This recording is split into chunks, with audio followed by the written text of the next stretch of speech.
પંડિત નહેરુની પુણ્યતિથિએ વડોદરામાં શ્રદ્ધાંજલિ, કોંગ્રેસ કાર્યકર્તાઓએ અર્પ્યા પુષ્પાંજલિ। દેશના પ્રથમ વડાપ્રધાન જવાહરલાલ નહેરુની પુણ્યતિથિ નિમિત્તે વડોદરા શહેરમાં ભાવભીની શ્રદ્ધાંજલિ કાર્યક્રમનું આયોજન કરવામાં આવ્યું। શહેરના નહેરુ ભવન ખાતે તેમની પ્રતિમાને પુષ્પાંજલિ અર્પણ કરી આગેવાનો અને કાર્યકર્તાઓએ તેમને યાદ કર્યા હતા। કાર્યક્રમ દરમિયાન ઋત્વિક જોશીના વરદ હસ્તે પંડિત નહેરુની પ્રતિમાને પુષ્પાંજલિ અર્પણ કરવામાં આવી હતી। આ પ્રસંગે કોંગ્રેસના માજી મેયર રણજીતસિંહ ચૌહાણ, કાઉન્સિલર ચંદ્રકાંત ભત્તુ તથા પુષ્પાબેન વાઘેલા સહિત મોટી સંખ્યામાં કોંગ્રેસ કાર્યકર્તાઓ ઉપસ્થિત રહ્યા હતા।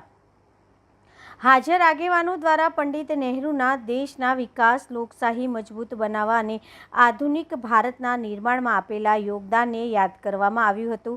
કાર્યક્રમ દરમિયાન શ્રદ્ધાસુમન અર્પણ સાથે દેશ સેવાના તેમના વિચારોને આગળ વધારવાનો સંકલ્પ પણ વ્યક્ત કરવામાં આવ્યો હતો। भारत देश के प्रधानमंत्री, first prime minister of India Pandit Jawaharlal Nehru ji की पुण्यतिथि पे आज वडोदरा कांग्रेस परिवार उनको पुष्पांजलि अर्पण करता है और श्रद्धांजलि देते हैं। पूरे देश दुनिया में जिन्होंने भारत देश का नाम रोशन किया, ऐसे पंडित जी जवाहरलाल नेहरू, जिनको चाचा नेहरू भी कहते थे, और वो पंडित जवाहरलाल नेहरू जब प्रधानमंत्री बने, इस देश के अंदर सुई भी नहीं बनती थी। उस टाइम पे भारत देश की धुरा उन्होंने संभाली।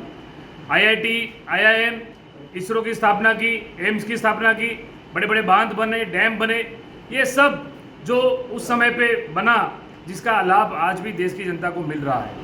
ऐसे पंडित जी को हम याद करते हैं, उनको नमन करते हैं और श्रद्धासुमन अर्पण करते हैं।